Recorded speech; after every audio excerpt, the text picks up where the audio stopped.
आप ये विशेष सी ICF train देख रहे होंगे। इस पर जो है आज दक्षिण मध्य रेलवे कोलकाता के जो जीएम हैं अनिल कुमार मिश्रा सर, वो लोहरदगा पहुंचे हैं। और लोहरदगा में क्योंकि यहाँ पे जो है कोयल नदी का पुल नंबर 115 का जो पिलर नंबर 5 है वो क्षतिग्रस्त हुआ है, उसके निरीक्षण के लिए वो आज सुबह यहाँ पे पहुँचे हैं। और यहाँ पहुँचने के साथ ही जो है उन्होंने पिलरों का जो है निरीक्षण किया है। और निरीक्षण करने के बाद जो है उन्होंने पिलर नंबर 5 को देखा, पिलर नंबर 4 को देखा और पिलर नंबर 6 को भी जो है उन्होंने देखा है।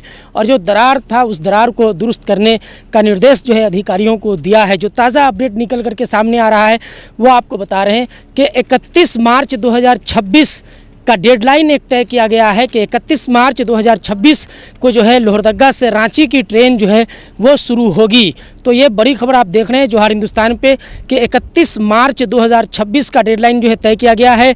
और अधिकारियों को जो है सख्त निर्देश दिया गया है कि 31 मार्च 2026 तक जो है यहाँ पे रेलवे का जो परिचालन है वो लोहरदगा से रांची के लिए शुरू किया जाए। और उसके बाद चाहे वो 54 एक्सप्रेस हो, चाहे वो सासाराम रांची एक्सप्रेस हो, या फिर राजधानी ट्रेन हो, या लोहरदगा की जो मेमो ट्रेन है उसका जो परिचालन है वो लगातार नियमित होगा।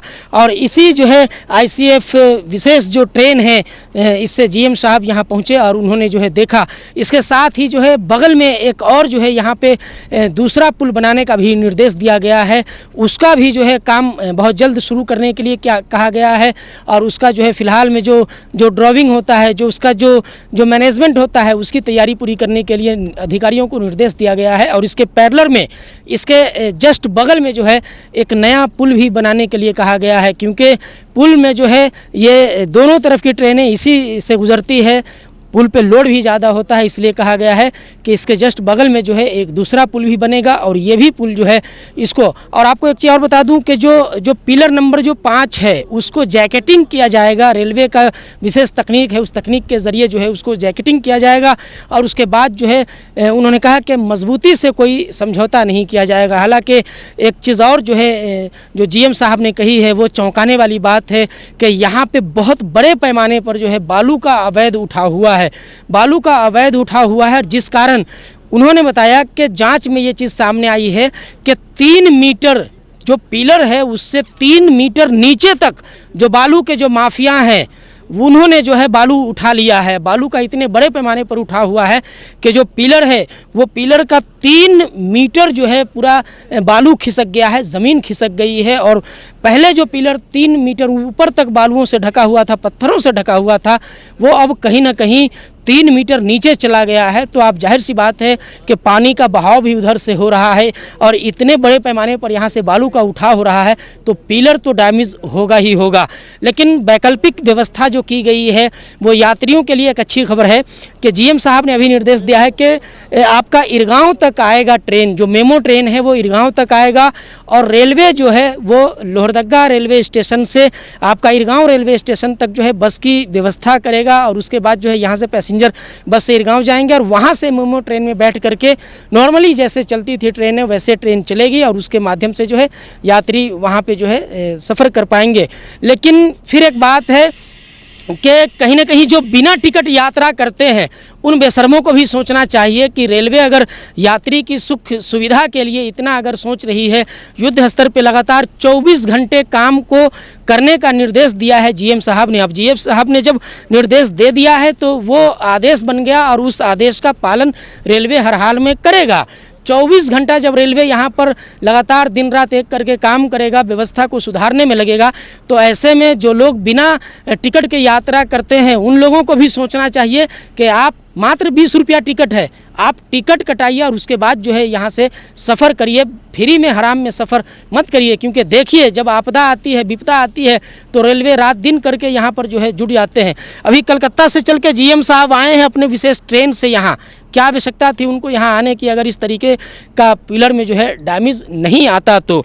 बहरहाल जो नई जानकारी है और जो ब्रेकिंग न्यूज़ है वो यही है कि 31 मार्च 2026 का डेडलाइन दिया गया है। अधिकारियों को निर्देश दिया गया है कि 31 मार्च 2026 से लोहरदगा स्टेशन से रांची के लिए ट्रेन जाएगी और उसके बाद जो 54 है, जो सासाराम है, जो राजधानी एक्सप्रेस है, उसका जो परिचालन है वो लगातार नियंत्रण जारी रहेगा। लेकिन फ़िलहाल जो है मेमो ट्रेन वो आएगी आपका इरगांव स्टेशन तक और वहाँ से जो है रांची का आना जाना होगा। दूसरा चीज़ उन्होंने कहा कि जो राजधानी एक्सप्रेस ट्रेन है उसके लगभग 65 जो पैसेंजर है वो लोहरदगा स्टेशन से बैठते थे, जो रेलवे के रिकॉर्ड में है कि 65 जो पैसेंजर है वो यहाँ से बैठते थे दिल्ली जाने के लिए। उनके लिए एक व्यवस्था की जा रही है कि एक ट्रेन जो है स्पेशल, वो 2-3 बोगी का ट्रेन जो है वो चंदवा से लोहरदगा आएगा और लोहरदगा से चंदवा जाएगा। उन यात्रियों के लिए जो आपका राजधानी का टिकट लेते हैं दिल्ली जाने के लिए, उनके लिए भी एक व्यवस्था बनाई जा रही है कि 2-3 बोगी का एक ट्रेन आएगा लोहरदगा स्टेशन और वहाँ से जो है ये ट्रेन जाएगा टोरी में मेल लेकर के। तो पैसेंजरों को कहीं ना कहीं कोई दिक्कत परेशानी होने वाली नहीं है, पैसेंजरों की सुविधा का जो है भरपूर ख्याल रखा गया है। लेकिन इतना बड़ा जो क्षति हुआ है इसके पीछे जो मुख्य कारण है, रेलवे के जो जांच में जो बातें सामने आई है, जीएम साहब लंबा अनुभव है उनको है, जो पुल पुलिया के जो एक्सपर्ट हैं उनकी टीम भी साथ में थी। उन्होंने साफ यहाँ पर बताया है कि लगभग 3 मीटर जो पिलर है उसकी ज़मीन जो है नीचे गई है, मतलब उसके ऊपर का जो है मिट्टी और पत्थर का जो है दरिंदों ने जो है उठा लिया है और उसके बाद जो है ये स्थिति बनी है। बहरहाल रेलवे लगातार हर संभव कोशिश कर रहा है कि स्थिति सामान्य हो, स्थिति नॉर्मल हो और परिचालन फिर से शुरू हो। देखिए, ब्रिज 115 जो है लोहरदगा से करीब 1-2 किलोमीटर पहले है किऊल रिवर पे, और इसका जो पियर P5 है इसमें ऑलरेडी अंडर ऑब्जर्वेशन था, इसमें स्लोली टिल्टिंग हो रही थी, लेकिन 2 दिन पहले इसमें काफ़ी टिल्टिंग ऑब्जर्व किया गया और सुरक्षा को ध्यान में रखते हुए फिर हम लोगों ने ट्रेन सर्विसेज इसमें इंटरप्ट किया। इसका जो इन्वेस्टिगेशन से मेन रीज़न जो लग रहा है कि यहाँ पे जो इस नदी के आसपास जो सैंड थे उसका एक्सटर्नल फैक्टर द्वारा एक्सकवेशन करने के वजह से ये फाउंडेशन एक्सपोज हो गया और विथ रिवर के बहाव के वजह से इसके फाउंडेशन के नीचे से सॉइल इरोजन हुआ, जिसके वजह से ये पियर टिल्ट हुआ। तो इसका हम लोगों ने ऑलरेडी रिस्टोरेशन मेजर प्लान किया है और जो 5वां पियर है इसके चारों तरफ हम लोग फाइल फाउंडेशन करेंगे और जैकेटिंग के द्वारा स्ट्रेंथन करेंगे और यहाँ पे राउंड द क्लॉक 24 घंटे 7 डेज वर्क्स होगा और काम करने में समय लगेगा क्योंकि बहुत ही ये मेटिकुलस प्लानिंग और क्वालिटी के साथ करना होगा क्योंकि ट्रेन सेफ्टी का मामला है। तो ये करीब मार्च एंड तक जो है ये P5 पियर्स को हम लोग स्ट्रेंथन करके और ट्रेन सर्विसेज चलाएंगे। इसके साथ ही साथ बाकी जो पियर्स हैं जो P4, P6, P7 उसको भी हम लोग स्ट्रेंथन करेंगे ताकि इस तरह की कोई खामियां ना आए। तो मानसून से पहले हम लोगों का टारगेट है कि मई तक बाकी जो 3 पियर्स हैं को स्ट्रेंथन करने हैं। तो मई एंड तक P4, P5, P6, P7 ये पियर्स स्ट्रेंथन हो जाएंगे। तो ये ब्रिज जो है पूरी तरह से सुरक्षित रहेगा। इसके अल्टरनेट अरेंजमेंट के साथ इस सेक्शन में तोरी से रांची डबल लाइन का भी वर्क सेंक्शन है, जिसका अभी लोकेशन सर्वे का काम चल रहा है। तो हम लोग बहुत ही जल्दी नए ब्रिज का भी वर्क प्रपोज कर रहे हैं जो एग्जिस्टिंग ब्रिज और नई आने वाली लाइन को भी कैटर करेगा। तो उसका भी हम लोग कोशिश है कि नया ब्रिज जो है 3 से 4 साल के अंदर बन जाए ताकि ये जो परमानेंट प्रॉब्लम है इसको हम लोग रिजॉल्व करें। इसके साथ ही जो पैसेंजर ट्रेनें चलती हैं तोरी से लोहरदगा, जैसे 3 पेयर मेमू थे और 1 पेयर रांची से तोरी तक जाती थी। उसके अलावा इस रूट पे 3 मेल एक्सप्रेस ट्रेनें चलती है, एक राजधानी, एक चौपन एक्सप्रेस, एक सासाराम एक्सप्रेस। तो अभी हम लोग प्लान कर रहे हैं कि जो रांची से जो ट्रेन चलेगी इससे नियरेस्ट जो हॉल्ट स्टेशन है लोहरदगा से 7 किलोमीटर दूर वहाँ तक ट्रेनें लाएंगे मेमूस, और उस हॉल्ट स्टेशन से लोहरदगा के बीच में बस सर्विसेज चलाएंगे और लोहरदगा तोरी के बीच में हम लोग भी ट्रेन सर्विसेज चलाएंगे ताकि और ट्रेन टाइमिंग के साथ मैच करेंगे ताकि जो भी लोहरदगा के पैसेंजर्स हैं जो लॉन्ग डिस्टेंस ट्रेनें पे उनका आवागमन है वो तोरी से जा कर के पकड़ लें। तो इसका सब हम लोग प्लानिंग कर रहे हैं ताकि हमारे पैसेंजर्स को किसी तरह की इनकन्वीनियंस ना हो। सर, एक बड़ा सवाल है कि जब राजधानी एक्सप्रेस और सासाराम जैसी एक्सप्रेस जो ट्रेन है वो यहाँ से पहले गुजर गई, उसके बाद मेमू को रोका गया, क्या समय रहते इस पर ध्यान नहीं दिया गया था? नहीं, यहाँ पे टोटली अंडर ऑब्जर्वेशन के अंदर था ये ब्रिज और जो हमारा यहाँ पे सुपरवाइज़र थे वो पूरा निगरानी में थे और ट्रैक पैरामीटर भी प्रॉपरली मेजर किया जा रहा था। तो जब ट्रेनें जो उससे पहले जो भी ट्रेन गुजरी हैं उसमें कोई ट्रैक स्ट्रक्चर या ब्रिज में कोई अनसेफ नहीं था, इसलिए यहाँ पे राउंड द क्लॉक स्टाफ रखे गए थे।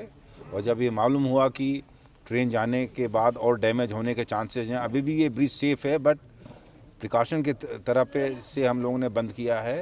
तो जो पहले ट्रेन सर्विसेज चल रही थी उसमें कोई सेफ्टी का कोई वायलेशन नहीं था, क्योंकि ऑलरेडी आप देख रहे हैं कि पहले से ही इसको स्ट्रेंथनिंग का वर्क चल रहा था और यहाँ पे ऑलरेडी ये 24 आवर्स अंडर ऑब्जर्वेशन ब्रिज था। इसमें कॉशन ऑर्डर भी 20 kmph का लगा हुआ है। तो कोई हम लोगों ने सेफ्टी के साथ कोई कंप्रोमाइज़ नहीं किया। सर मतलब माना जाए कि अब लास्ट जो है वो मार्च एंड तक ही यहाँ लोहरदगा स्टेशन पे कोई ट्रेन पहुँचेगी? नहीं, लोहरदगा पे ट्रेन चलेगी। जैसे मैंने बताया, लोहरदगा तोरी के बीच में एक हम लोग पैसेंजर ट्रेन चलाएंगे जो 1 या 2 दिन के अंदर स्टार्ट हो जाएगी।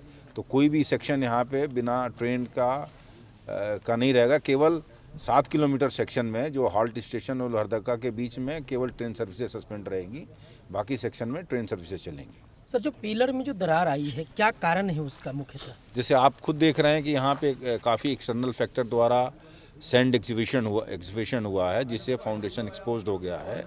पहले यहाँ पे जो फिलिंग थी करीब जहाँ पे हम लोग खड़े हैं यहाँ से 3 मीटर हाइट तक फिलिंग थी और स्लोली यहाँ पे एक्सिवेशन होते होते फाउंडेशन एक्सपोज्ड हो गए हैं। तो उसका मेन रीज़न यही है कि जो यहाँ पे सैंड एक्सिवेशन के वजह से ये फाउंडेशन एक्सपोज्ड हुए हैं और वाटर फ्लो के साथ साथ जो है और अधिक इरोजन होने की वजह से पियर्स ये टिल्ट हुए हैं। Thank you very much. लगातार हम आपको इस मुद्दे पर अपडेट करते रहेंगे। जो भी फिर नया अपडेट आएगा उस पर भी आपको जानकारी देंगे। फिलहाल आज के इस वीडियो में इतना ही। मिलेंगे अगली वीडियो में, तब तक के लिए जोहार, जय हिंद, जय झारखंड।